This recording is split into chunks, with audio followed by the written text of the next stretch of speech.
வெளியே போயிட்டு வர கொஞ்சம் லேட் ஆயிடுச்சுங்க. வந்தோடனே சரி சமைக்கலான்னு கிச்சன் பக்கம் வந்துட்டேன். சப்பாத்தி மாவு பிசைஞ்சு வச்சுட்டு போயிருந்தேன். அது செஞ்சுட்டு ஒயிட் குருமா சோயா பீன்ஸில் செய்யலான்னு தான் ரெடி பண்ணிட்டு இருந்தேன். சோயா பீன்ஸ்னால் மீன் மேக்கர் தாங்க, அதைத்தான் அப்படி சொல்லுவோம். வீட்டை விட்டு வெளியே போனாலே தெரிஞ்சவங்க, ஃப்ரெண்ட்ஸுக்கு தெரிஞ்சவங்க, ரிலேட்டிவ்ஸ் எல்லாருமே வந்து வீடியோ போடுற நல்லா இருக்குது தொடர்ந்து போடு அப்படின்ட்டுலாம் ரொம்ப என்கரேஜ் பண்ணி பேசியிருந்தீங்க. எல்லாத்துக்கும் ரொம்ப தேங்க்ஸுங்க. சிலர்லாம் வந்து எங்கள் அக்கா வயசா என் வயசாங்கிற கன்ஃபியூஸ்லேயே கேட்டிருந்தீங்க. எல்லாத்துக்குமே புரிஞ்சிருக்கும் நான் தான் வீடியோ போடுறேன்னு.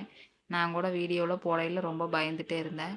ஆனால் பரவாயில்ல, வெளியே எல்லாருமே வந்து கொஞ்சம் நல்லா பேசியிருந்தீங்க. ஆனால் கமெண்ட்ஸ் தான் சரியில்லை. கொஞ்சம் நல்லா பண்ணிங்கன்னா நல்லாயிருக்கும். இந்த மாதிரி எல்லாம் பண்ணாதீங்க.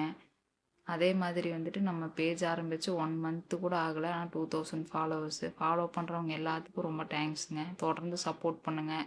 நம்ம சேனலில் இருக்கிற வீடியோஸ்லாம் ஷேர் பண்ணுங்கள். அதே மாதிரி உங்களுக்கு எதாவது ரெசிபீஸ் வேணாலும் கமெண்ட் பண்ணுங்கள், நான் கண்டிப்பாக வீடியோவாக போடுறேன். என்ன ரெசிபி இருந்தாலும் கமெண்ட் பண்ணுங்கள். அதே மாதிரி ஃபுட்டும் ரெடி ஆயிடுச்சுங்க. எல்லாத்துக்கும் போட்டு கொடுத்துட்டு நானும் சாப்பிட்லான்னு போயிட்டேங்க.